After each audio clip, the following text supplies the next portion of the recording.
Hi Gemini! Welcome. Tingnan natin kung ano yung mensahe sa'yo. Be open-minded po, hindi po halos lahat makaresonate.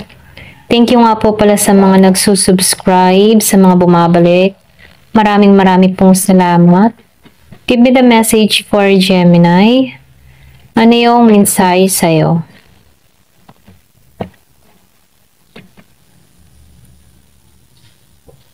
Give me the message for Gemini. Ano yung mensahe sa'yo?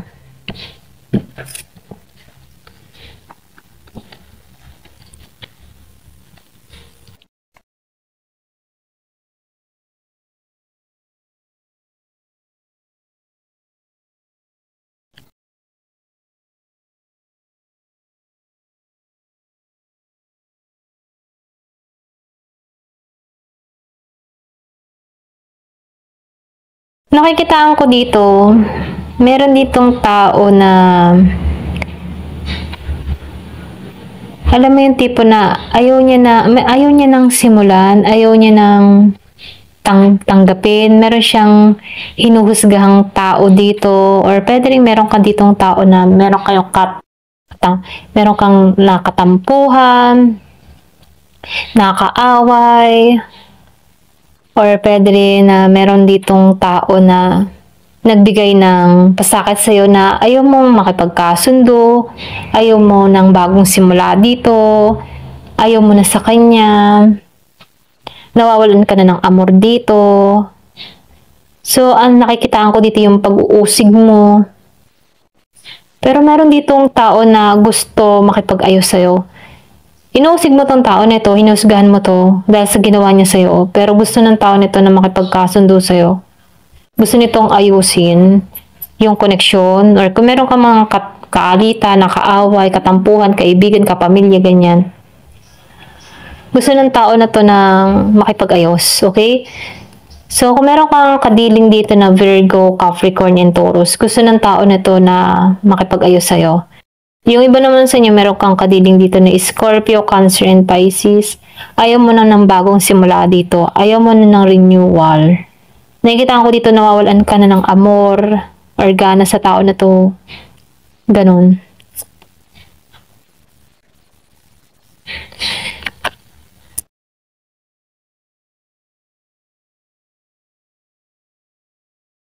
So, nakikita ko dito may third party. Kaya ganun na lang yung reaction mo. Ganun yung hinanakit mo. Nakikita ko rin dito, ayaw mo nang trabahuhin to. Ayaw mong tanggapin ang mga binibigay nito. Yung tipong ganun. Gusto nito na bumawi, bigyan ka, ganyan. Pero ayaw mo, nagmamatigas ka, nananag sa'yo yung pride mo. Dahil sa mga nasaksihan mo. Meron ditong betrayal na nangyari. Malakas din ng Gemini kung meron kang kadiling na Gemini.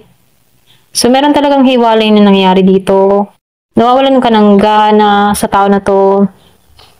So, nafe-feel ko dito na unti-unti na nawawalan ka ng amor. Pero gusto ng tao na to na ayusin. Gusto nitong bumawi.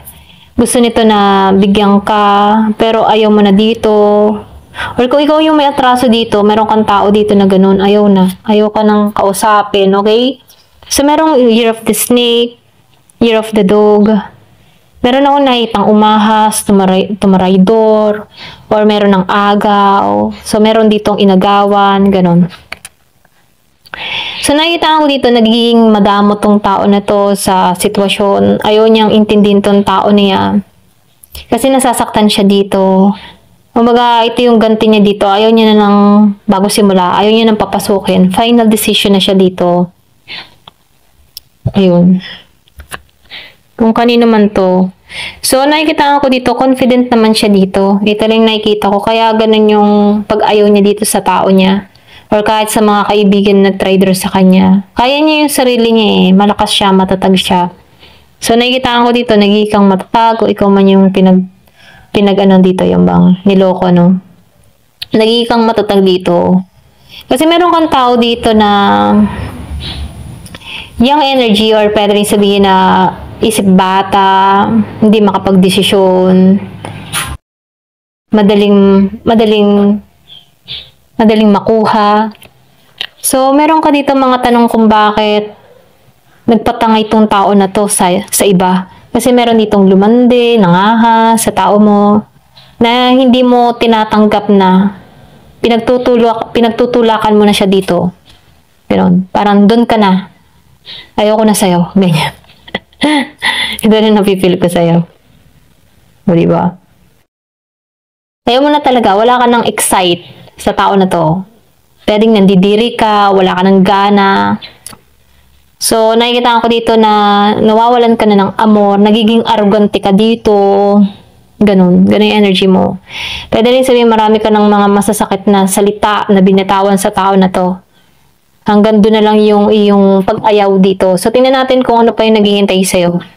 Ayan, kasi pulos nag-final ka na dito eh. Ayaw mo na talaga. Yung iba sa inyo, no? Hindi halos lahat sa part na to, no? Kung kaya piliin nyo kung merong taong nag-atraso sa'yo. Ito rin nakikita ko. So, tingnan natin dito sa card na to kung ano pa yung mga sorpresang parating.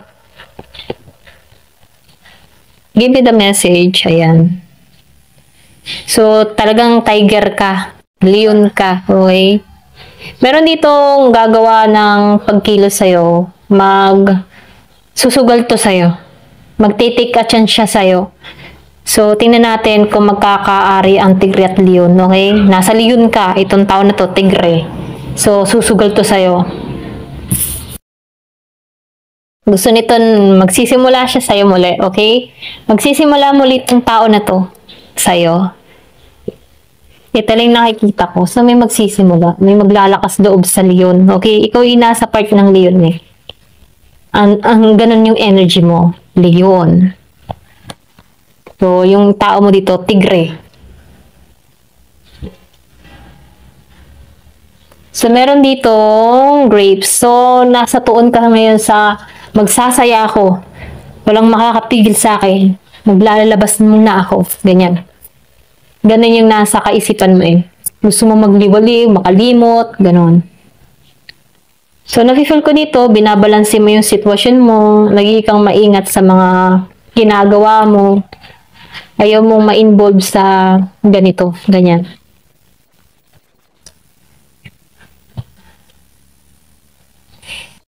Mataas yung kaisipan mo ngayon. No? Ito rin nakikita ko. You are highly thought of. Marami kang pumapasok sa kaisipan mo. Andito ka sa moment na nag-iisip. Nasa pag-iisip ka dito. Kung makikita mo, para siyang tumalikod dito, no? So, nakikita ko dito, meron kang tinalikuran, nag-iisip-isip ka, nagdidesisyon ka, alam mo yung ginagawa mo, ganun yung energy mo. Meron kang pinagdidesisyonan. O, diba? Meron nag-backstop. Fears, worries, tense situation. So, meron dito nag-aalala sa sitwasyon, natetensyon. Kasi, alam niya yung pagkakamali niya. Meron ditong, alam mo yung tipo niloko ka. Pero, niloko ka nito, pero tensyonado siya. Alam niya yung mali niya eh. Ganon.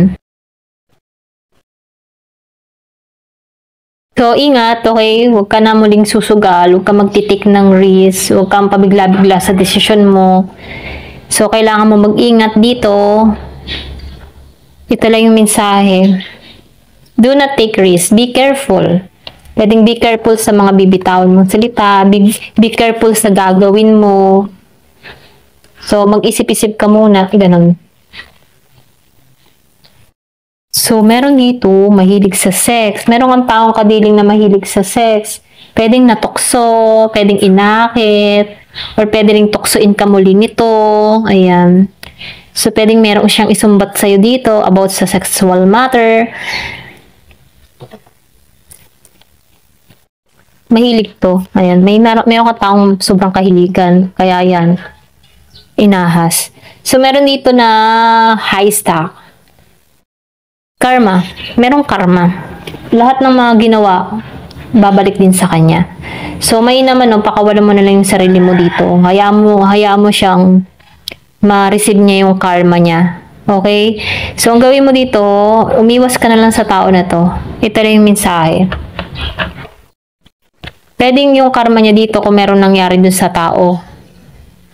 Taong involved sa kanya dito. Pwedeng may nakabuntis or merong nabuntisan. Ayan. Give me the message. So, October, may nangyari sa October. Merong naganap ng October. Meron ka natuklasan ng October. Mahalaga sa yung month na October. Ito na yung mensahe. Meron ding April. So, pwedeng merong mangyari sa iyo ngayong April. Ayun, darating na April. O, merong mangyayari nga sa April. Pwedeng humantong to sa October. Meron dito magandang kapalaran. Merong good fortune. Kahit may mga nangyari sa'yo na sobrang pangangahas, meron pa rin magandang kapalaran. Merong good fortune na parating.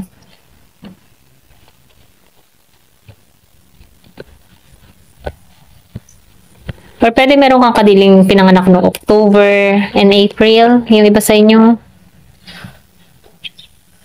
Ladder. So, tagumpay ka. Ito mensahe, no? Akit ka sa tagumpay. Kahit na pagloko ka dito, akit ka pa rin sa tagumpay. Reconciliation. Oh. Meron ditong gusto makipagkita sa'yo. Ayan. May magkikita dito. So, last na to. May makikipagkita sa'yo. Kikilos ng katangahan. Okay? So, meron dito magpupumiglas or merong ipagtutulakan yung sarili niya dito. Pwedeng gumawa ng kalokohan. Okay? Meron dito, someone is behaving stupidly. Merong katangahan to. Hindi nag-iisip. Tutungo to sa'yo ng hindi nag-iisip. Ayan, ito na yung nakikita ko. Ayan. Thank you for watching. Love and peace.